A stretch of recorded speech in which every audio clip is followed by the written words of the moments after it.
রাজধানীতে গ্যাস সংকটে জনভোগান্তি চরমে।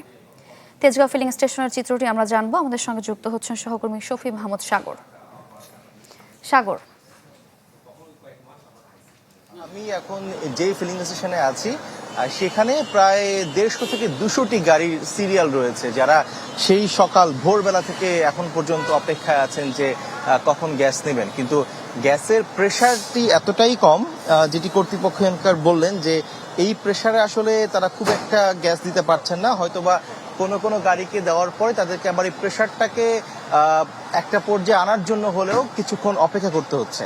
ফলে একটা গাড়িতে গ্যাস দেওয়ার পরে প্রায় 10-15 মিনিট যাবত ধরে তাদের এই যন্ত্রগুলোকে তারা আসলে বন্ধ করে রাখছেন গ্যাসের চাপের জন্য, তারপরে তারা অন্যান্য গাড়িগুলোকে দিচ্ছেন। নগদ নিয়ে এলো হার নামানা হার অফার। সর্বনিম্ন 10,000 টাকা রেমিটেন্স নগদে পাঠালে থাকছে স্বর্ণের হার জেতার সুযোগ।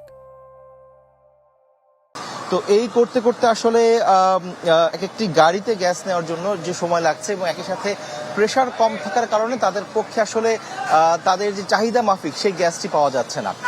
ফলে যেটি হয়েছে যে যানবাহনের এই চালকদের দুর্ভোগ তো আছে, এর সঙ্গে আবার দুর্ভোগ যুক্ত হয়েছে যাত্রীদেরও। তার কারণ হচ্ছে ঢাকায় অনেকেই আসলে সিএনজি চালিত যেই যানবাহন সেইগুলোতে চলাচল করে থাকেন, কিন্তু সিএনজি গ্যাসের সংকটের কারণে গত কয়েকদিন যাবৎ ধরেই রাজধানীতে সেই যানগুলোর বেশ স্বল্পতা রয়েছে এবং খুব নগণ্য সংখ্যায় এই যানবাহনগুলো চলছে।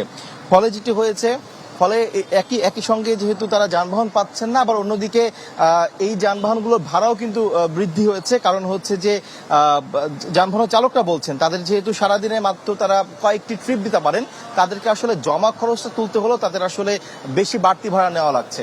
তো সব মিলিয়ে আসলে বলা যায় যে যানবাহনের চালক, যাত্রী থেকে শুরু করে সকল নাগরিক উপরেই কিন্তু গ্যাসের এই সংকটের চাপটি কিন্তু পড়েছে। সারিকা। সাগর, ধন্যবাদ আপনাকে।